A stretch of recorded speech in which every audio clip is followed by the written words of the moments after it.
Welcome everybody to the Irene campus of the Thabo Mbeki African School of Public and International Affairs, and welcome also to our virtual guests. Today we have a little seminar for you on the social and solidarity economy. And the question we're asking is, a sustainability alternative in any context? Bearing in mind that our speakers are coming from the north, the speakers are based in the north and also in the south. Yeah. The question is this something you can replicate in the African context? Mm-hmm. So the topic is social and solidarity economy, a sustainability alternative in any context.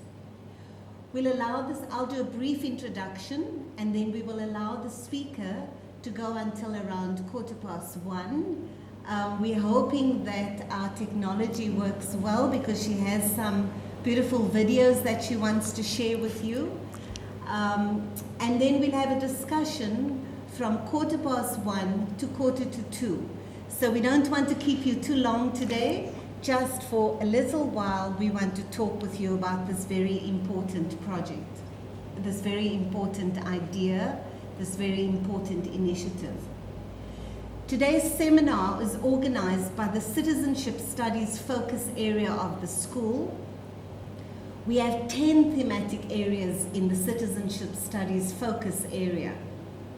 One of these 10 is the political economy of development, for which the seminar is particularly relevant. Because today we are trying to look at transformative economies. The political economy of development looks at that nexus, the connection of politics and economics. So although disciplines at universities tend to be organized within political studies or economics, what's peculiar about a field like development studies, and particularly the political economy of development, is that we bring those two together. We look at the nexus and the imbrications and the integration of politics and economics. So welcome today too to our research director. There we go. Professor Mello is the research director at the Thabo Mbeki African School. We are delighted to have him with us today as well, supporting our event.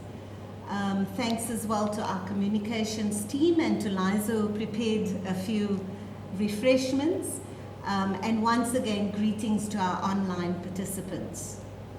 So, two sides of the global situation that I want to just briefly shed light on. The one is the global geopolitical crisis. We are all acutely aware that there is a global crisis unfolding, that we live in a highly insecure global environment.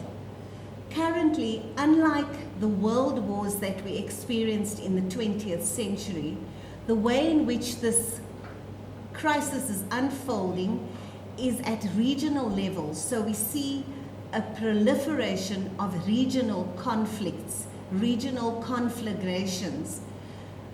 In the 20th century, in the first part of the 20th century and in the middle part of the 20th century, small conflagrations coalesced, came together, and the whole world turned in on itself and we had war upon each other.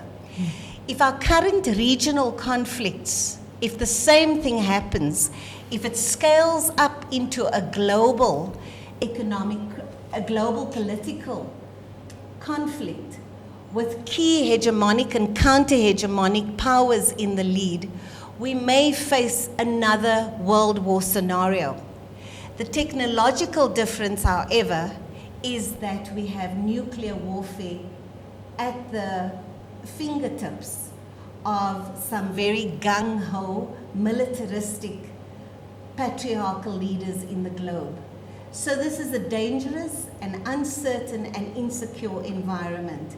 And for others, it's not only insecure, but it is a brutally violent environment. That's at the level of global political conflict. The global economy, although some will use the word recession, the global economy has been in crisis for a long time. We've had a long cycle of austerity measures, of proposing and supporting economic growth, and yet the constant forecasts that we hear are growth is slowing down. So in each country, instead of the economies expanding, these economies are contracting. In South Africa in the 80s, we had two little terms we used to use. The one was Themba and the other one was Tina. Our democracy grew up in the time of global neoliberal capitalism. And at that point, some people said, Tina, there is no alternative. We have to go along with the imperatives of the global economy. Others said, but there must be an alternative, Themba. There must be some hope in this bleak environment for building societies that are healthy, that are climate conscious, that give people stable homes, that tolerate difference and diversity. And so we have those two poles, and our seminar then, we draw on that famous slogan of Antonio Gramsci, where he says, pessimism of the intellect, optimism of the will. So in spirit, we have to be strong. In intellect, we have to see what the actual scenarios are. What are things actually telling us? And one example of that in the African context is just our debt, for example. Our total external debt increased from 74.5% in 2010 to 140% in 2022. So we are facing a nasty and inhospitable global context. The speaker we have today, however, wants to focus on economic alternatives. There are alternatives like the degrowth movement that say too much emphasis on economic growth. We need to emphasize a few different indices. Linked to these alternatives is the subject of our seminar today, the Social and Solidarity Economy, the SSE. And we are delighted to have a woman speaker because number 9 of UNISA's catalytic niche areas is on Basadi, womanism, feminism. So for us, the role of women in Africa is critical to bring and help transform economies. We want to, in the citizenship studies focus area, we want to promote active and engaged African citizenship. The temptation is to feel powerless, but no, pessimism of the intellect, optimism of the will. So who is the speaker that we have today? She is Djémilah HASSANI. Djémilah HASSANI. She's the head of international strategy for social economy for the French overseas regions, Mayotte, French Guiana, Reunion Islands, Sint Maarten, Martinique, and Guadeloupe.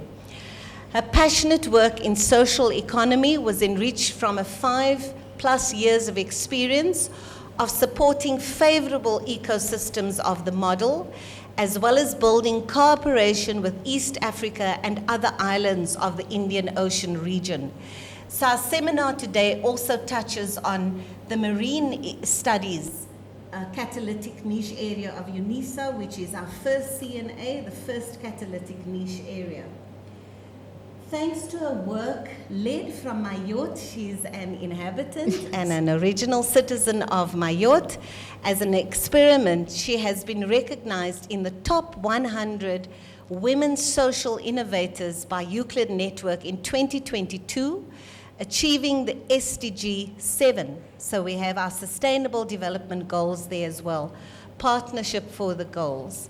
I'm delighted to invite Djémilah. We share a lot of interests that also involve transforming the body, because we can't transform economies Indeed. if our bodies are not transformed. So welcome so much. You are so welcome. Bonjour. Bonjour. Thank you so much. Thank you so much, Darlene. Thank you so much to the UNISA University for having me here today. I'm honestly First of all, very happy because I love South Africa. And I'm not saying that just because we are here, many people can have a testimony of that. And also, I'm very, very honored to be able to share about this topic that is so dear, not only to me, but you mentioned it, to the world that we are evolving into today. On our island, we usually talk about a perma-crisis.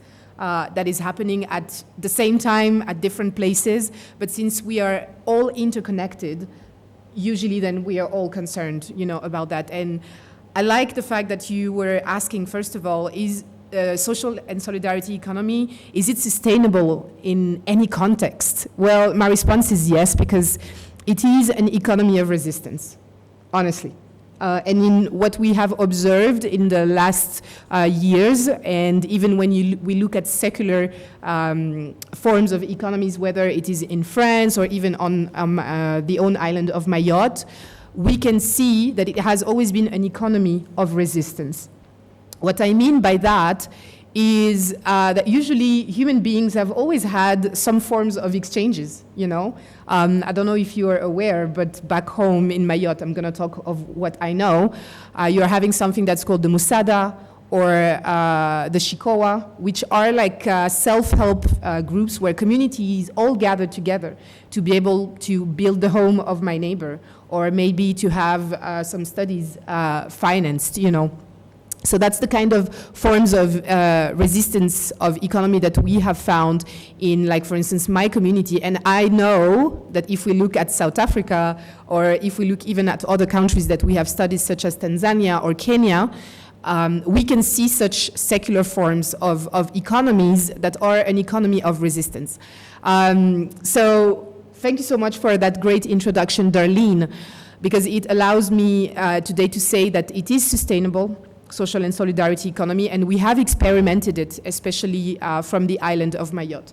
But before I get into that experimentation, maybe I believe that a small video can offer you like an overview in terms of facts, what it represents, what are the numbers of social enterprises that we're talking about, what is the weight of social and solidarity economy in the world, and then I can just come back more into the experimentation, if that's okay for you, Darlene. Yes? Okay, great. So if the technicals would like to showcase the first video, please.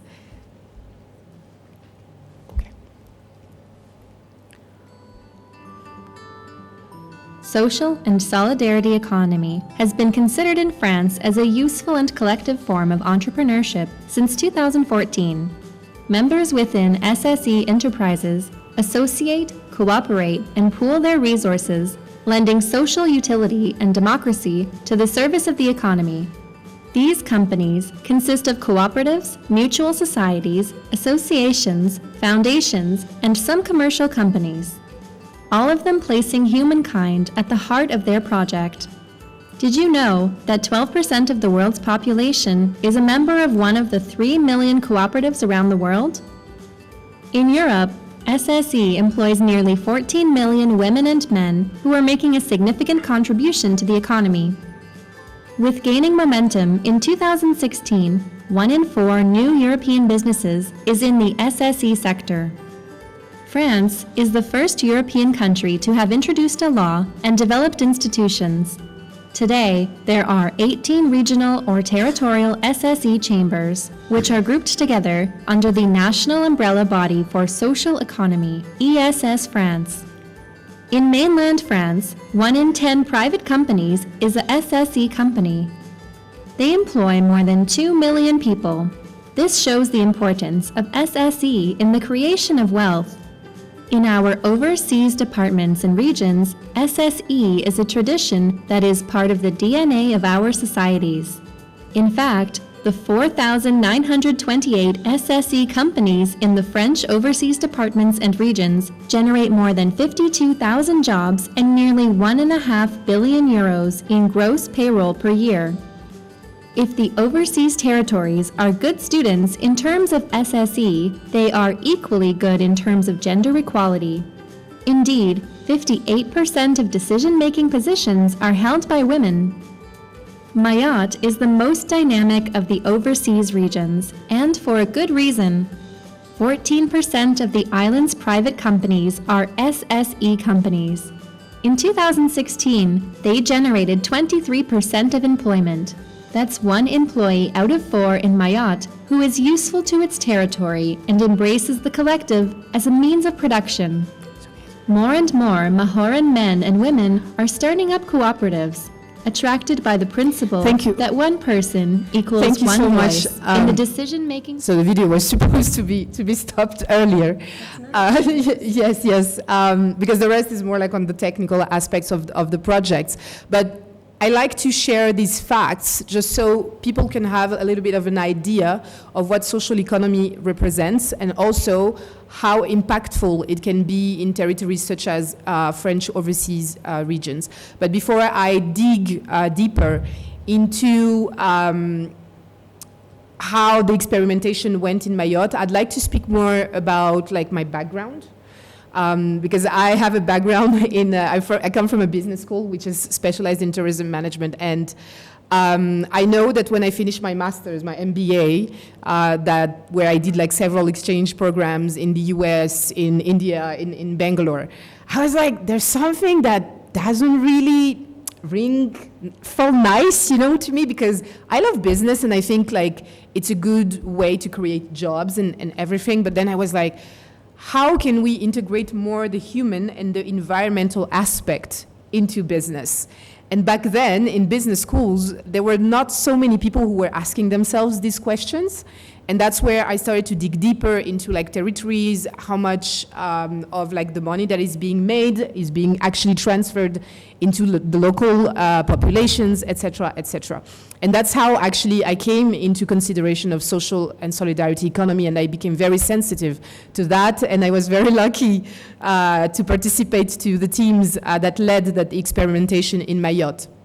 Because what you have to know about Mayotte, it's important to understand the status. First of all, it is an island based in the Indian Ocean, but like Darlene said it very nicely, it belongs to the north, but also to the south. Why do I say that? It is because it's a French territory, and since 2011, it has become a region of France in the Indian Ocean, and since 2014, it is a European region. However, in terms of social realities, for instance, back in 2018, 84% of the population was still living under the poverty line. There were 35% of people who were unemployed, and 42% of them were women.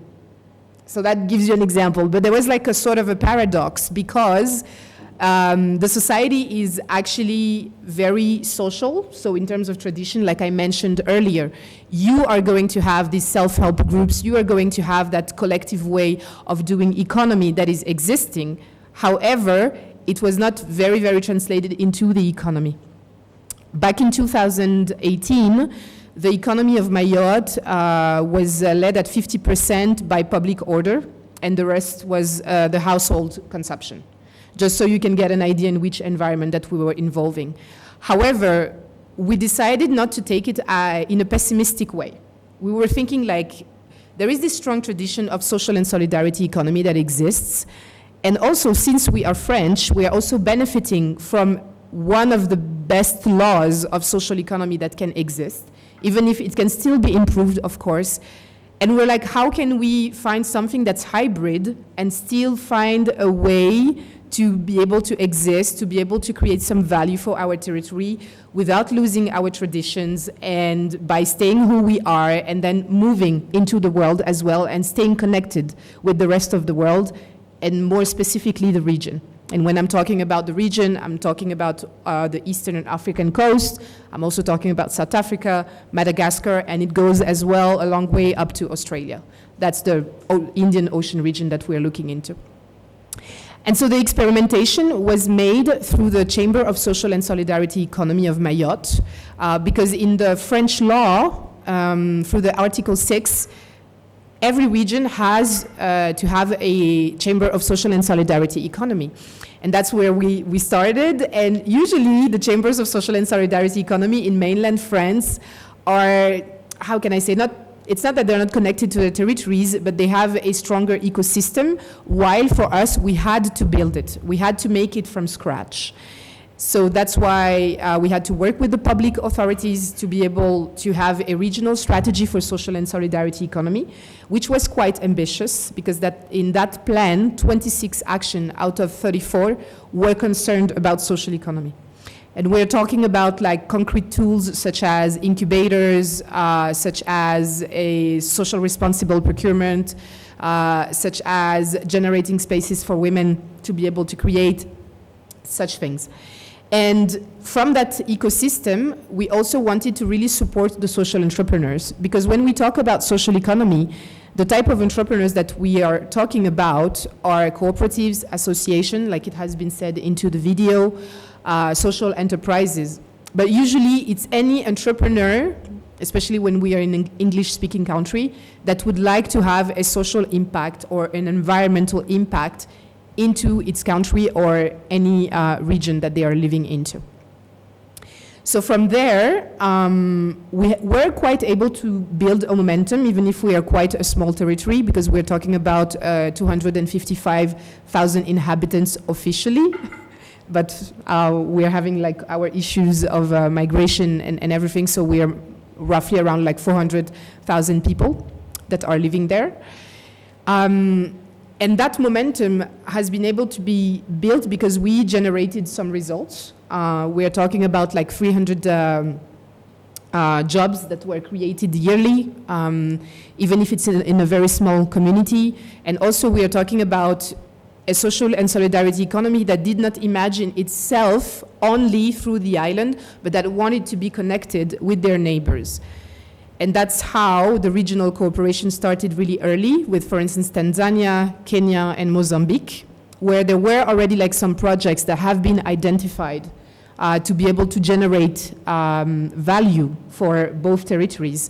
To give you a concrete example, there is one association in Mayotte that produces cassava flour. However, we're having an issue that we do not have enough primer material like the cassava itself. But Kenya, Mozambique, it was Kenya and Mozambique were like, hey, but we are having a lot of farmers that are producing it like in an amount that we don't even know what to do with it. So the idea was to connect this association with other cooperatives from Mozambique and Kenya to see how, for instance, they could provide for the cassava and then have the transformation happening in Mayotte, therefore generating jobs and having a local impact and being sustainable, like you were saying earlier. Of course, this is still an experimentation and we are still seeing how we can make it work, but these are like examples of concrete projects that are benefiting directly to the people and where there's not going to be like any, how can I say, bridges that are going to be built between the two organizations. Because the type of social and solidarity economy that we try to do and the type of cooperation as well that we're trying to lead, we wanted to experiment something that has been very different from what has been done for like years and centuries, where we want direct cooperation between organizations. We do not want to have like any external organization that's going to get into it and being able to say you can actually use that type of money to do such projects, but more about like, let's have you around the table together and see what you can generate, what you can create, what are our commonalities. And we are aware that it takes much more time, but in the long run, we believe that it is much, much more effective. So that's just to give you like an idea of like the experimentation that has been led. And just for your information, more at an in the international space, please note that recently the International Labour Organization has made a recommendation on social and solidarity economy, the OECD as well, and even the UN, the United Nations. In New York, we participated to the resolution about social economy. So it means that even now, globally, there is a momentum that each and every one of us has to take as an opportunity to experiment and see what kind of transformation can we make, you know? Is it possible to go and see our neighbors around the corner or around the ocean, I don't know how to say it, to see what we can build together, you know. You're different than me, that's true, but you have experimented something maybe that can be useful to me, you know. And social and solidarity economy is not only a message, is not only another model, it's really a necessity to the transformation of our world and of our economies, like you mentioned it earlier, Darlene. So that's like, I'm going to stop there because I could talk about it in such a passionate way for a long time. I don't know if you would like me to like be more specific on certain points. It might be nice to actually, yeah, I think it would be nice to actually just see if there are any questions at this point, and then you can continue Yes, sure. with your talk. Yeah. So are there any questions online? No. Are you connected with your laptop? No, I can't see. But you can see when there's someone online who wants them, you can just alert me. Okay, so a traditional company, a traditional corporation has to focus on profits and generating profits for its shareholders. Yeah. So whenever we implement things like corporate social responsibility, Yes. There's always that struggle between externalizing corporate social responsibility and making it something that's marginal to the activities of the firm. But when you try to get CSR right into the guts of the way in which a company is organized, that's where you can encounter the most difficulties. So if we say that this model, well, not this model, is it a template? How would you describe it? Of social Or the system? of social and solidarity economy. It's a form of entrepreneurship. Like Okay. in the French law, it is stated clearly, and in the different resolutions, that's how it is stated as well. It's a form of entrepreneurship. It's a way of doing business. Okay. In a way that you're going to rethink your business model, where you're going to put human beings and the environment at the center of your model. Okay. So I mean, from a couple of the takeaways I got from your human-centered approach is well, you said there was women's representation, but we know that that exists with profit-based companies as well, Yeah. right? So that can't be a distinctive element in an SSE, in a social and solidarity economy. You mentioned cooperation, and you mentioned regional cooperation. And perhaps that is something that does deviate from the dominant profit-based model, because you do find associations that bring together sectoral companies and key players in different sectors. But the competitive element is still very strong, and that's one of the critiques of the current economic systems, is that that companies have short-term perspectives. Yeah. Companies are not reliable when it comes to building long-term, sustainable futures for people globally, right? Yeah. Because the short-termist approach focuses then on your bottom line, right? So you externalize anything that has to do with climate change, and you make that the responsibility of the state. Yeah. And so the debate would be, yes, but that is what the state is supposed to do. Others say no. Companies are citizens too.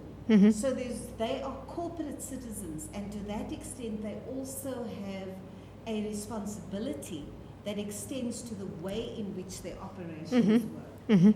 So I'm still trying to get a sense on this human-centered approach. Yes. Is it also planetary-centered? Because I think that's what you're saying. Yeah. There is that critique that we must stop being just human-centered, that Yes. we have to think about the sustainability and the reciprocity of the planet on the environmental level. Yes. So how does this do all of those things? And tell us, I would love to hear more about the laws. Yes. Because it's interesting to have the state Yeah. implementing it with legislation. Yes. You know, you mentioned that you implement this higher than what we have here. Mm-hmm. Because we're in the 30s, we're in the 40s. Okay. And I'm actually interested in the extent to which social solidarity economy Mm-hmm. is making a dent in unemployment.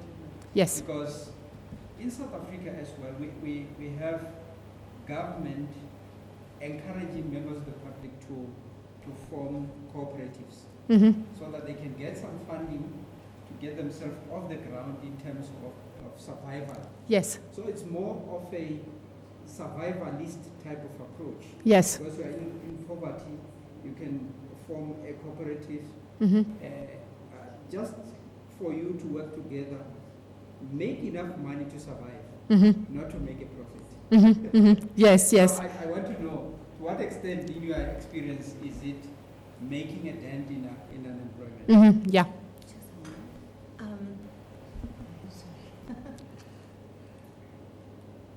We also have a question online from Professor Oh, wow. Van Niekerk. So technical team, if you can just advise us on how we can put his question.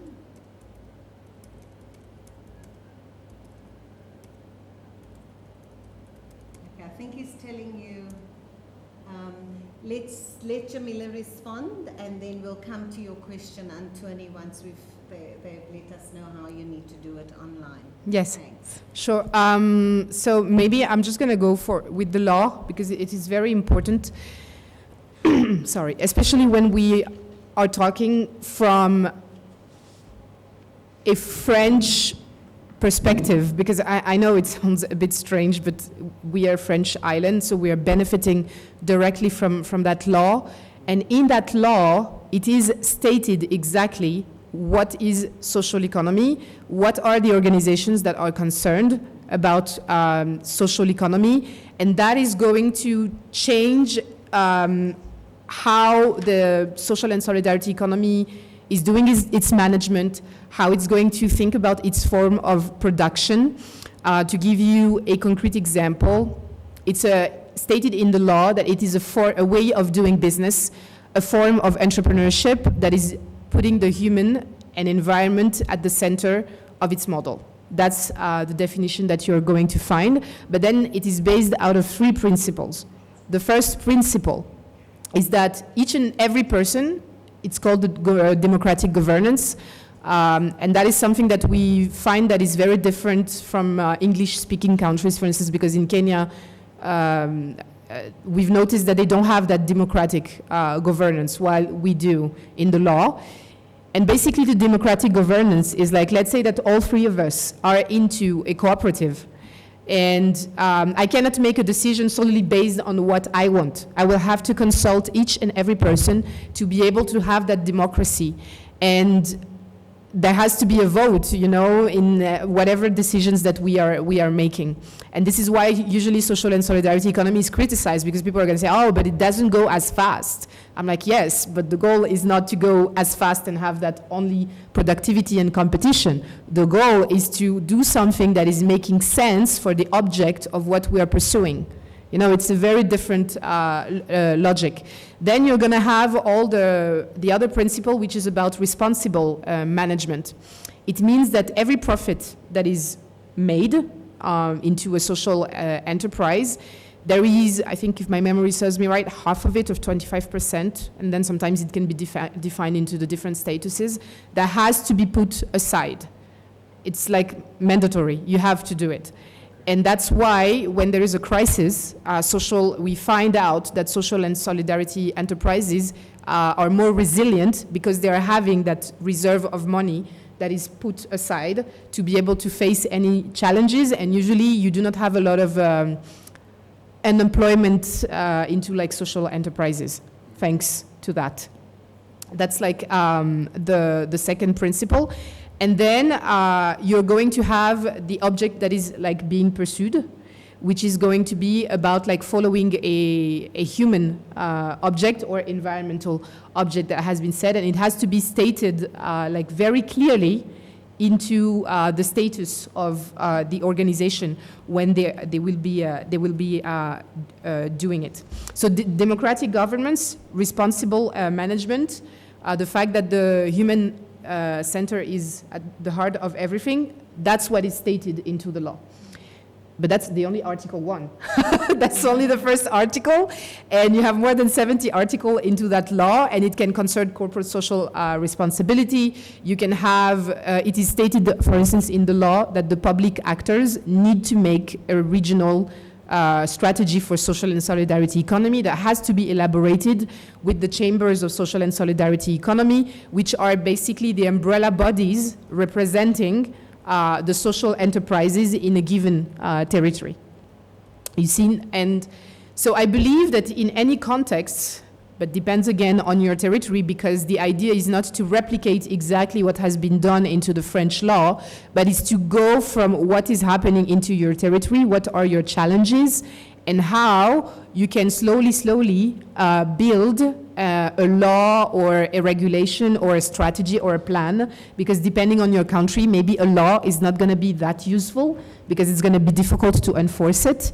Maybe it's just like a plan in a very decentralized way where the regional authorities are going to build like a plan to organize social economy.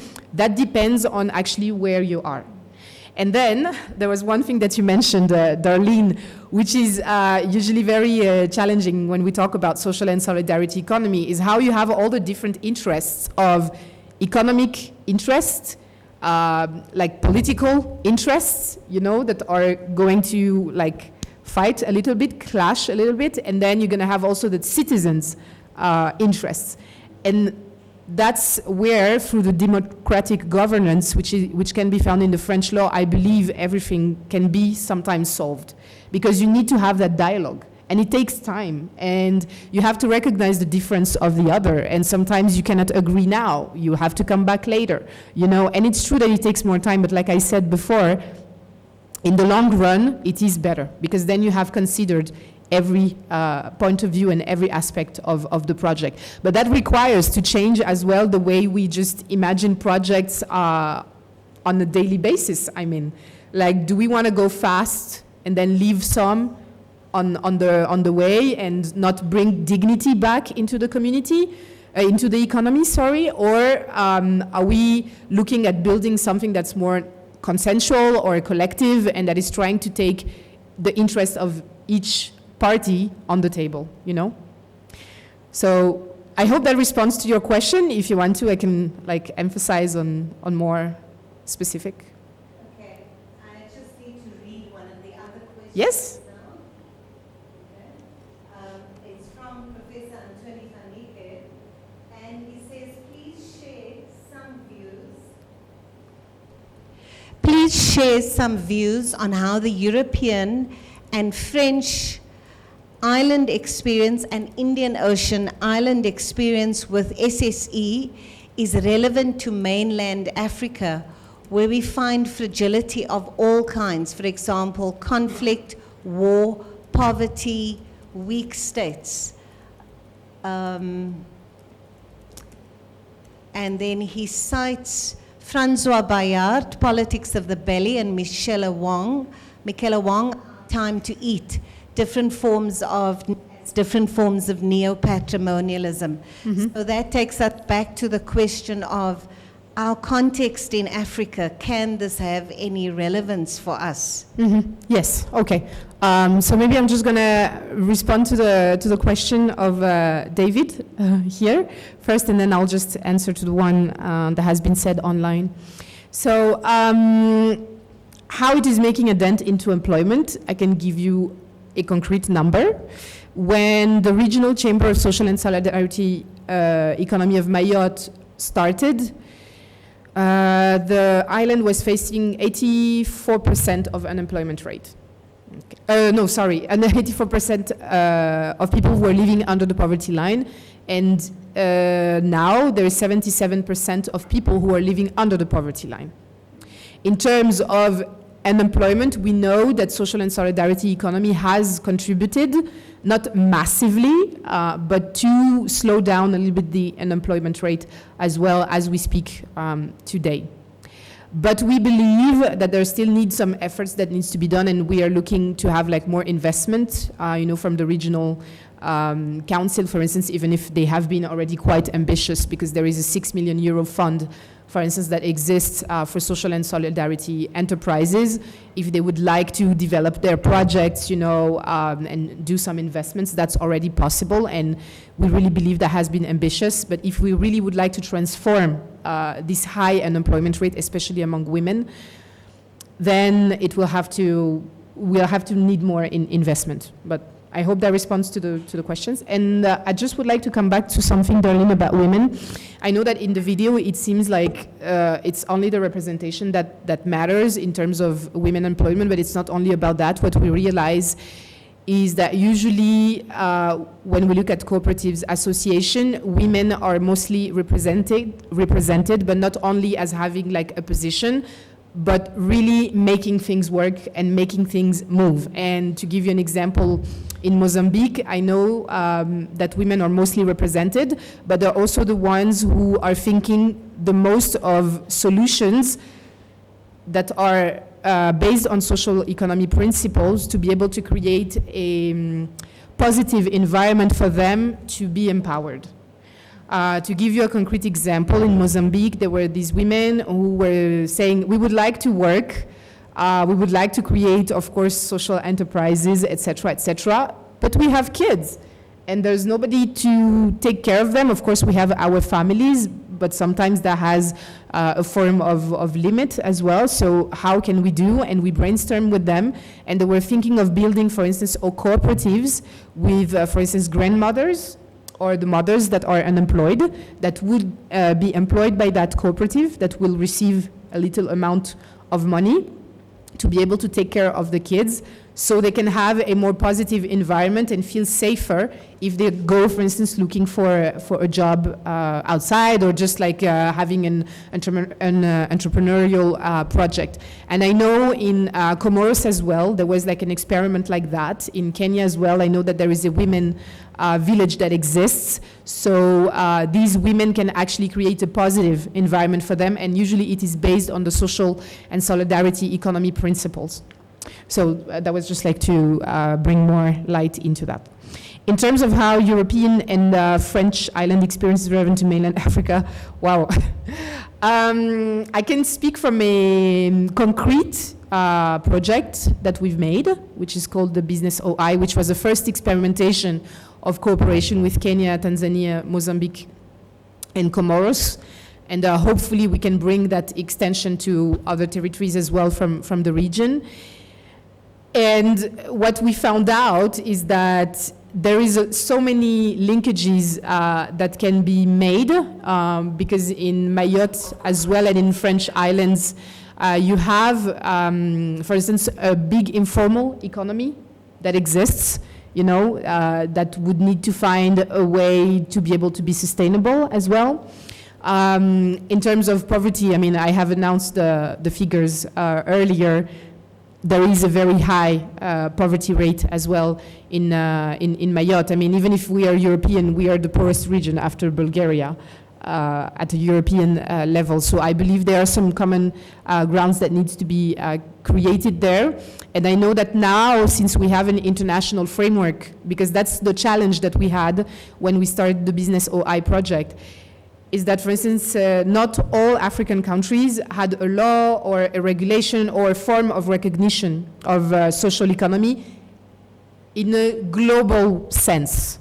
You would have, for instance, like one regulation for cooperatives, you will have something for associations, but even the definitions were not all the same.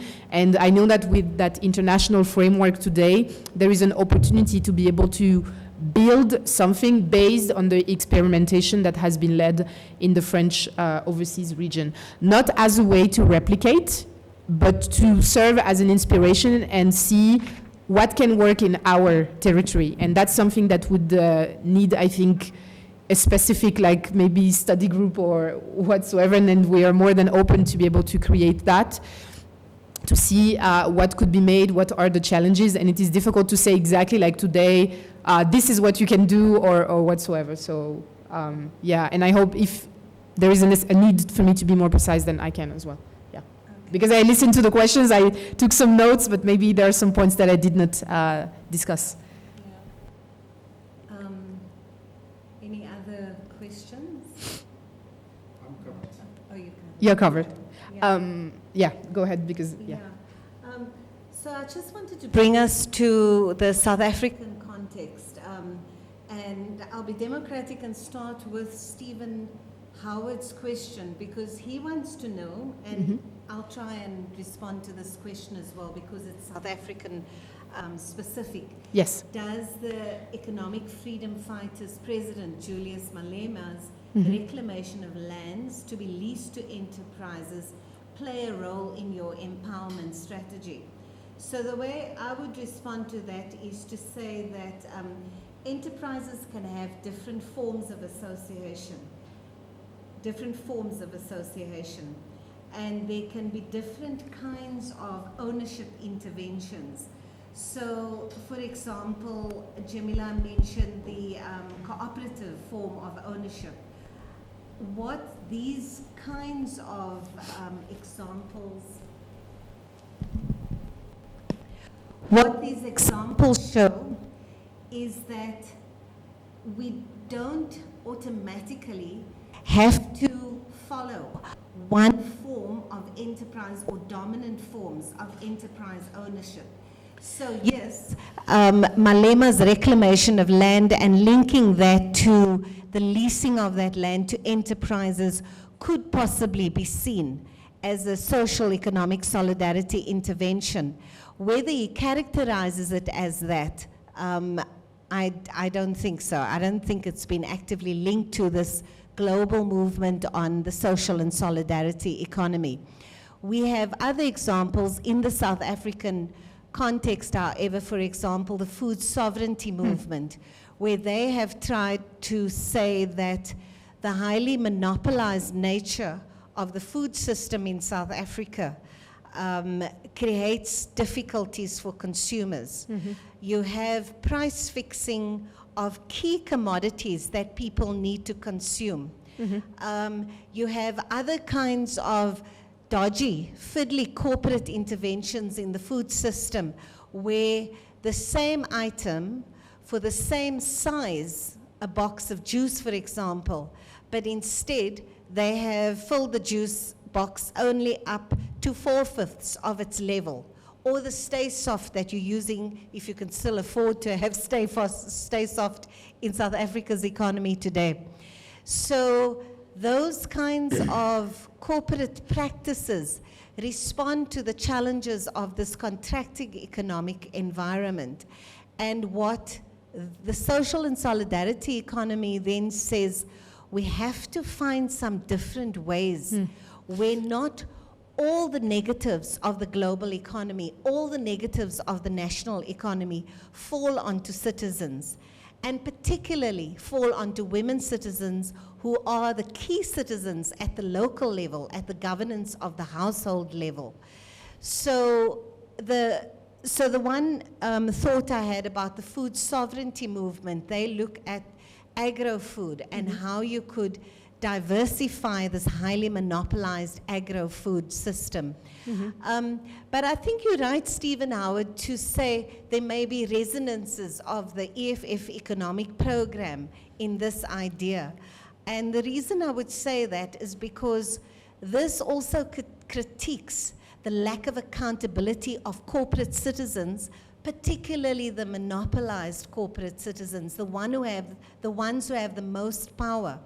Now, if you look at your food corporates, for example, your farmers who are still in the agri-food sector are key suppliers to the food system. They have to pay up front. And here we're talking about across the board racially. A lot of the suppliers in the agro-food system are white farmers. They have to then supply to your key food chains, ShopRite, Pick n Pay, etc. They have to wait for 3 months in many instances to be paid by these large corporates. And you'll often hear as a lobby from them to say, But how are we? We don't have the same depth of capital to be able to handle those kinds of supply chain systems. So these kinds of monopoly systems within the economy and within the different sectors, they have a very deleterious consequence for citizens. We in South Africa tried to form the Competition Commission to say, if you're going to fix the price of bread, bread is a staple for the poorest food, the poorest citizens in South Africa and the poorest food citizens in South Africa. They discovered that, I think it was Premier at the time, was fixing the price of bread. But the tricky thing with the Competition Commission, for example, is that they fine a company, and whether that indirectly finds its way to the citizen is highly questionable. So part of the argument is to say, in the operations of the firm, there has to be a firm commitment. And we tend to, because of the kind of political economic era we've been going through, we tend to let our corporate citizens off the hook and say, leave them to make money. But that's not a dominant, that's not a global perspective everywhere. There's a debate around that, and we need to understand that the transformative economy's perspectives questions that approach to the political economy of development, says we don't have trickle down. In fact, we have higher levels of inequality, South Africa being amongst the highest in terms of the Gini coefficient. So that's how I would say your food sovereignty movement is a better example. And Vishwas Satkar's Professor Vishwas Satkar, for example, he works in the food sovereignty sector and he's published on that area. So that would be an example of an endeavor to integrate. It doesn't dismiss what Prof. Antony is saying, that you have a really difficult context in Africa. But some would say, it's such a difficult context, but yet you want more of the same. And more of the same is exactly what's producing those terrible kind of social and economic inequalities across the continent. Thank you so much, Darren. That's why as well I started today by saying that social and solidarity economy is an economy of resistance. It is an economy of resistance because you have to think of models that can serve your interest, not in a way your interest as an individual, but the collective. And I think, to respond to the question has been shared online earlier, that's how I think French overseas regions can also be an example, because social and solidarity economy served as a way to uncolonize economy, if I can put it that way. Because I had a few numbers that I have written here, because 27% of products that are coming into the country are imported. There is only 9% of products that are exported. You know, that gives you like an idea of how things are, and you're French, evolving in an African heritage as well, you know, and how can you make it work? And social and solidarity economy has been one way of doing it, and to be able to find like some balance and to be able to find some dignity in whatever you are doing, you know. And so I think that's where also there is a commonality that needs to be explored with the continent, because when we think of these islands, sometimes they're perceived in a quite rather simple way, I can say, when actually these are very complex territories with multi-layers that needs to be understood. And one way that we have experimented is to go back to the traditions, look at what is the ground that you have, you know, and from the ground that you have, how can you build in the environment that you are having today? And I think that's a question that can be asked by any country, you know, that is facing inequality. Because that is the common question, is how we bring back dignity, how we bring back equality to each and every citizen that is belonging to a collective, you know. So I just wanted to mention that in what you are saying, because really the question of decolonization of economy or uncolonization of economy, whatever, is like very specific to islands as well. And that's why we actually wanted to develop the regional cooperation through social economy, because we want to think of new ways of building value chains that are regional, that are working with our neighbors. I'm very happy now because we're already receiving oranges from South Africa. We're receiving a few products from South Africa, from also Madagascar. Some products are already starting to come. And I know that usually they work with cooperatives, you know, that are in those countries. And if we can be able to develop that with other territories that have something like in abundance and they don't know how to do with it, what to do with it, maybe you can share. You know, that's the sort of like logic. And I know that it is a logic that can be quite difficult because we've all been influenced, you know, by these forms of like productivity only and not thinking in the long term. But it's just like really a mindset that needs to be changed. And this is why I think like talks that we are having today, and also like videos that I shared earlier, can participate to that, but we cannot do it ourselves only, of course. Yeah. Okay, if I can just conclude with a few remarks. And yeah. just a few things, if you can, before we conclude. I don't know if we can do it now or after. There's a small clip I would like to share with you. It's more for entertaining purposes, but it's just to show you a tool that we've used to be able to generate that citizen engagement into social and solidarity economy. And then maybe I can tell you about the story about it. So let me just make the closing remarks, Sure. and then we'll watch the video. So just to highlight the last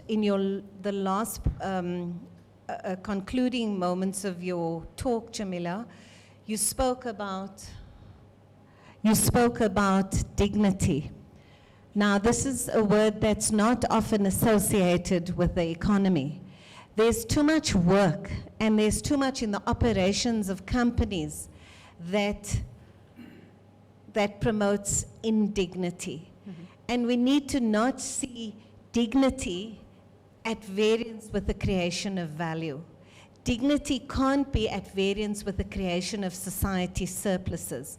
So we have to rethink our economic principles, our economic institutions, in order to say, can we transform our economies so that not only just a few professionals or few people in the social media sphere have jobs that are elevating and dignified and confer good status on them as citizens, but every citizen, every worker, informal, marginal, poorly paid workers, everybody's work ethos should relate to dignity. Yes. And we need corporate citizens to play a major role in the promotion of such dignity.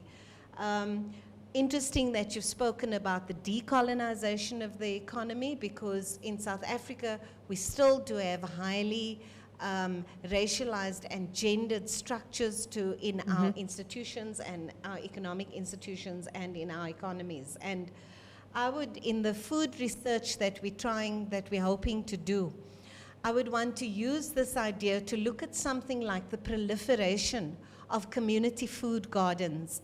5 years ago, just in the Western Cape, Cape Town, there were 250 community food gardens or urban food gardens. The kinds of dignity that we found when we investigated and we researched those urban food gardens spoke to the kind of society and future that we want to give our citizens. Now, on the one hand, you have that kind of local, endogenous, indigenous food system. And then you have, on the other hand, this highly monopolized, vicious food system that puts a lot of pressure on most consumers, including women consumers. How can we use the interventions of the social solidarity economy to somehow create with those divergent things something that creates a better food system? And that's just one example of the sectors of our economy. We have a number of different sectors. So I also just realized I had forgotten to introduce myself. So I am Professor Darlene Miller. I am based at the Thabo Mbeki African School of Public and International Affairs, and I'm the convener of the Citizenship Studies focus area. So we hope you stay with us to have a look at the interesting, and Djémilah promises us an amusing clip. And we hope that we've stimulated some debate and discussion on transformative economies and the political economy of development. Themba, there must be an alternative. We cannot be stuck in indignity forever. Thank you so much, everyone. Bye-bye. Thank you. It's the one before.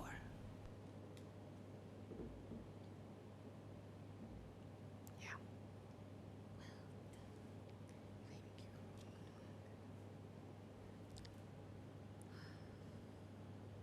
Thank you. It will allow you to see as well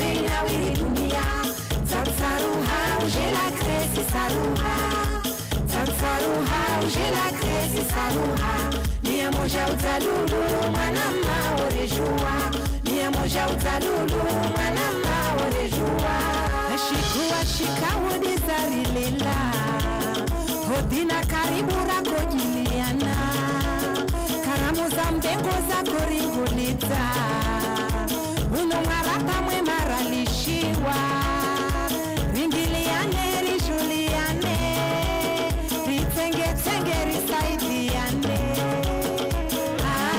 talawa kama mana ina mana wasiungana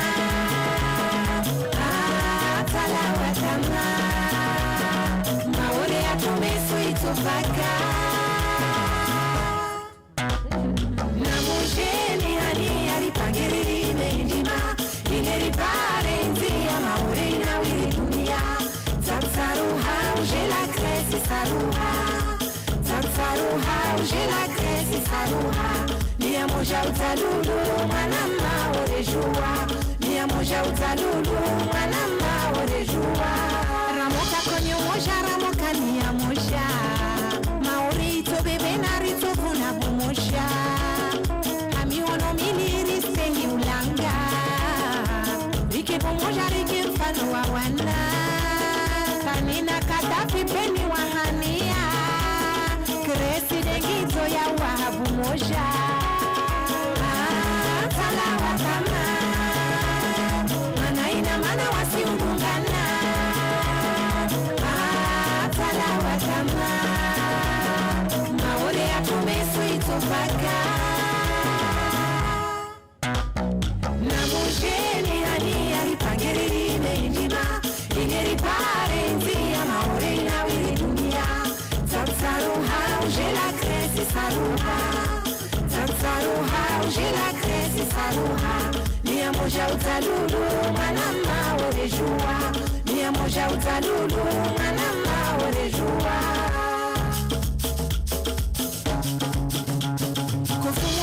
Ifusundra, sikana waamini sikenga Wenda mwendo tongo zitundra Keresi wa babo msada Kofumo jaka ifusundra, sikana waamini sikenga Wenda mwendo tongo zitundra Keresi wa babo msada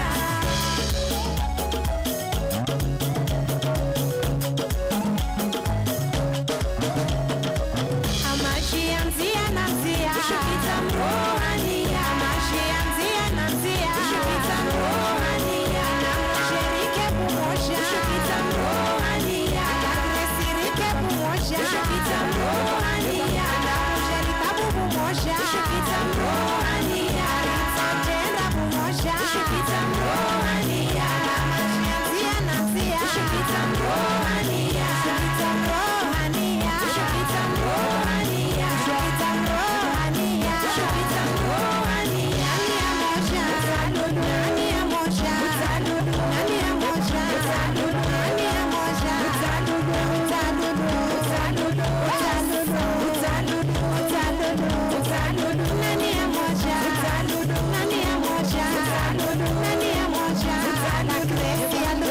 la crece le mozza.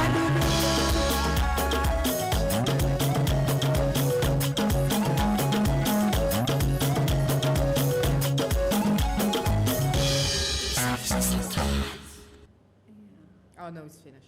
Okay. Thank you, everybody. Thank you so much. Bye-bye.